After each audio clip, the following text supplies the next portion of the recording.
ओम शांति। क्या सच में भगवान धरती पर आ चुके हैं?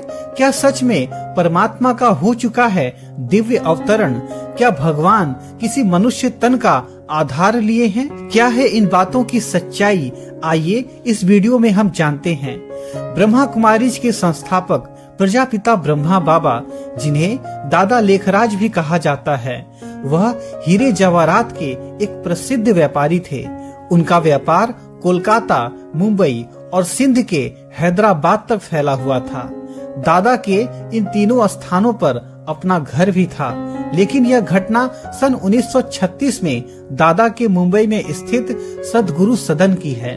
उस दिन उनके घर में सत्संग सजा था। गुरुदेव गीता का ज्ञान सुना रहे थे। सभा में शांति थी और वातावरण आध्यात्मिक ऊर्जा से भरा हुआ था। दादा भी अन्य सभी की तरह शांत भाव से बैठ कथा सुन रहे थे, पर अचानक बिना कुछ कहे दादा धीरे से उठे और अपने कमरे की ओर चल दिए।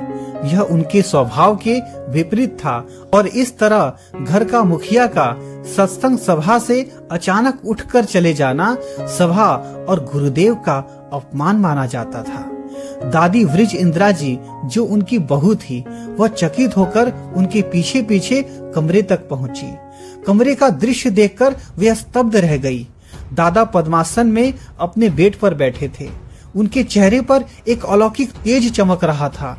उनकी आंखें लाल रोशनी से भरी हुई थी। माथे पर तेज और चेहरा किसी दिव्य ऊर्जा से भरा हुआ था। उनका पूरा शरीर प्रकाशमय हो गया था।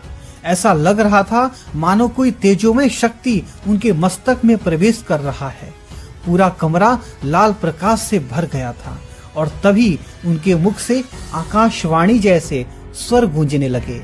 निजानंद स्वरूपम शिवोहम शिवोहम, ज्ञान स्वरूपम शिवोहम शिवोहम, प्रकाश स्वरूपम शिवोहम शिवोहम। ऐसा अद्भुत दृश्य देखकर दादी जी अचंभित हो गई। वह तो समझ ही नहीं पा रही थी कि यह क्या हो रहा है। कहा जाता है यही वह क्षण था जब परमात्मा शिव ने पहली बार दादा लेखराज जी के तन को माध्यम बनाकर अपना संदेश देना प्रारंभ किया। यह केवल परमात्मा का अवतरण नहीं था, बल्कि कलयुग परिवर्तन की शुरुआत थी। और धीरे धीरे वही दिव्य अनुभव एक आध्यात्मिक आंदोलन बन गया, जो आज ब्रह्मा कुमारीज के रूप में पूरे विश्व में शांति, प्रेम और आत्मज्ञान का संदेश दे रहा है।